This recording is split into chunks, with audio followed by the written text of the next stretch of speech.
Organization 13 is one of the most interesting groups in video game history. There is so much detail and so much mystery hidden among its many members. The organization can best be described as a cult that finds vulnerable, empty-hearted nobodies and indoctrinates them immediately, changing your very name and identity and molding it to its own needs. Xemnas casts a spell on you when you join the group, inserting the Greek letter Chi into your name, forever changing your name on a cosmic level. Your very name and identity are used to track and listen to you. After you join the cult and your name is changed, you are given a fun little title and a legion of Dusks at your command. You then get to hang out in an awesome floating castle surrounded by floating alleyways and skyscrapers. It's a pretty good deal. The only problem, you are forced to follow orders, kill endless waves of Heartless, perform terrible experiments, and to top it all off, you are slowly being possessed. There are many members of the organization, and they all have different motives, schemes, and plans, and to talk about them all in one video would be an insane choice. Behind me is a list of every single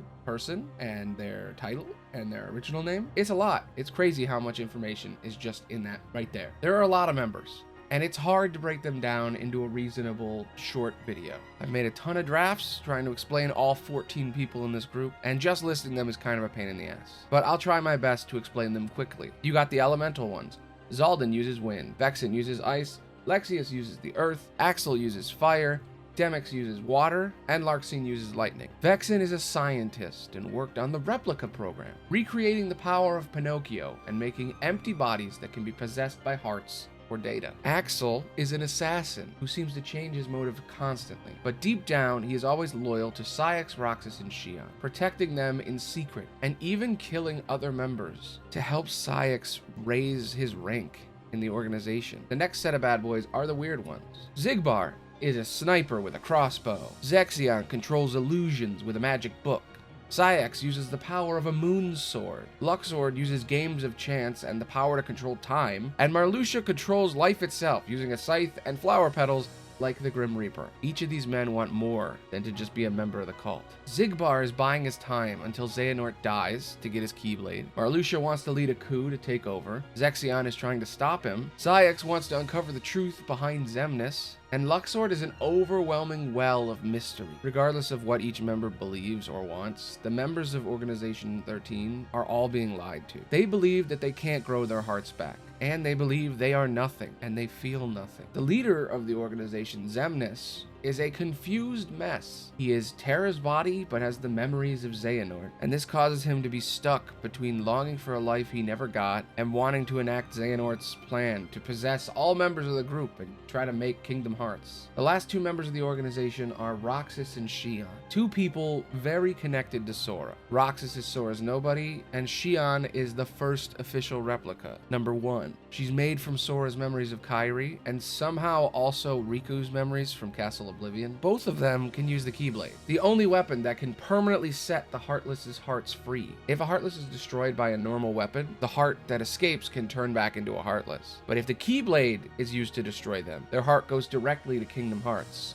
and has no chance of returning. Overall, the organization is a strange cult made up of broken people. Terranort woke up from his failure in the Keyblade graveyard and was like, I have an idea. I'm gonna start a cult. He went to the nearest castle, pretended to have amnesia, and tricked an idiot into giving him control over a bunch of gullible fools. Axel, Saïx, Baby Zexion, Xaldin, all of them lived in Radiant Garden, and in no time at all, Terranort took over. He dressed all the Heartless in funny little outfits, he put his logo on them, and he brutally killed each and every one of them. It's debatable whether or not he murdered them or if some of them willingly were changed. It's not entirely clear. Soon after, Xemnas found each one of their bodies. He brought them back into the cult, and he grew from them. Part of me wants to see how that recruitment went, because some members joined later. So how did they come to be? How did they originally die? There are just so many mysteries to learn about. Anyway, that's the organization. A bunch of gaslit murder victims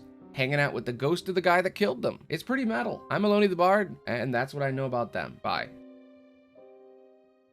You know, a lot of people don't stick around after the buy logo. They don't listen to my little self-talk afterward. I'm going to try to talk about individual members soon. There's so much stuff going on with the organization, it's hard to explain it all in one video, but there's still something I can't stop thinking about. In Birth by Sleep, there's this scene. Why the hell does Evan know about Ventus before he meets Xehanort? He talks like he knows everything.